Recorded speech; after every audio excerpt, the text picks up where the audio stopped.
4వ అధ్యాయము 1వ వచనం నుంచి 8వ వచనం వరకు.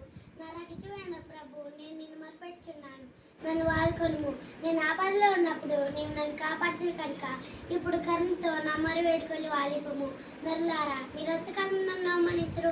ఎంతకాలం వెతివేస్తులకు హృదయమర్పించి అబద్ధులు పోనుకుందుడు. ప్రభు తాను ప్రేమించే వారికి ఉపకారం చేయుడు. అతడు నా మొర విని నన్ను ఆదుకొనుము. కోపంగా ఉన్నప్పుడు పాపం చేయుడు. మీరు పడకల మీద ఉండగా మీరు హృదయంలో ధ్యానం చేసుకుండు.